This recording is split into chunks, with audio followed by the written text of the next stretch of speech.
bail me out of jail. I'll handle those guys. Shane stared at him a moment, then nodded. Yeah, just flex a few times and they'll scatter like mice. Mac shot him a not-so-nice grin. And do that. The smile that's more a grimace. Great intimidation factor there. In a mood to crack some skulls together, Mac muscled through the crowded bar and reached Maggie in time to hear her telling both guys off.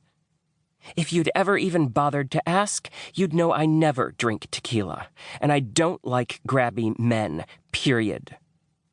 When Maggie grew angry, her voice turned huskier, sexier.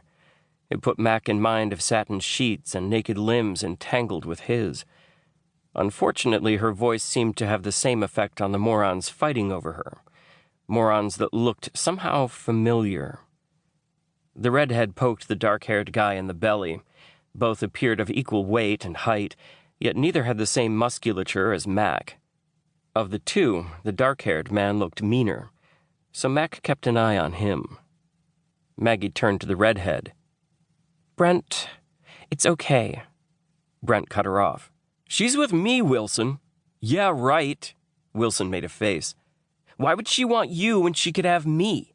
I can buy and sell you twice over, and you, what?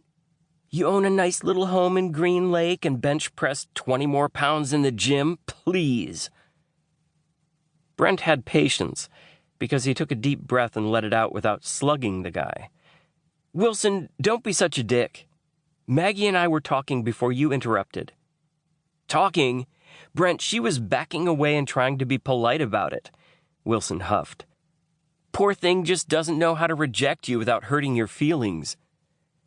Mac suddenly realized where he'd seen the men before. They were members of Jameson's gym, his uncle's pride and joy, and his current employer. It should have made him reconsider his need to pound both of them into tomorrow. Brent had been a member for a few months and wasn't a bad guy, but Wilson was new. He also appeared to be a conceited jerk. Maggie opened her mouth, no doubt, to say something snarky. She might be little, but she didn't tolerate fools well at all. Then she spotted Mac and snapped her mouth closed. The fire in her blue eyes went straight to his gut. Damn, she was pretty, especially when riled. Maggie? He smiled through his teeth. Oh, hell, she groaned. I'm hanging with Shane.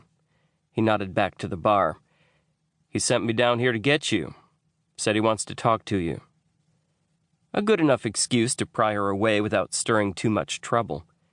Mac might be in the mood for a fight, but he didn't relish his uncle riding his ass for screwing with paying customers. Wilson frowned at him, showing no recognition. Hey, asshole! I'm busy with the lady. Why don't you go shoot up some more steroids while me and my friend handle this? Mac wanted to be a better man and not react to the insult, but the Marine within, even 2 years retired, refused to back away from a fight, especially since numbnuts didn't know better than to insult Mac. Hell, Brent sighed. Hey, Mac. Maggie, it was nice talking to you. I'll catch you later. He turned and walked away, which left Wilson sneering. He might be scared of you, but I'm not. Clearly. Mac glanced at Maggie. You okay? I mean, I wouldn't want to come between you and your newest conquest. As soon as he said it, he wanted to smack himself. For some reason, around this particular woman, he couldn't hold his tongue.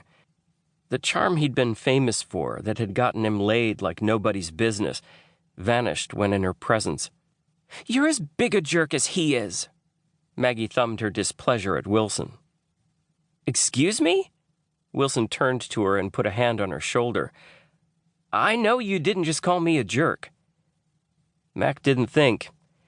The minute the bastard put his hand on Maggie, Mac reacted. He took hold of the offending hand on Maggie's shoulder and put Wilson into a wrist lock in seconds, forcing the man to his knees. While Wilson howled in pain and the crowd standing around them suddenly drew back, Mac wondered how far to punish him. Jameson, it's okay. Maggie put a hand on his arm. As usual, the contact seared him. He wasn't bothering me. Well, he was, but it's fine now. I'm sure Wilson just wants to put tonight behind him. You got that right, bitch.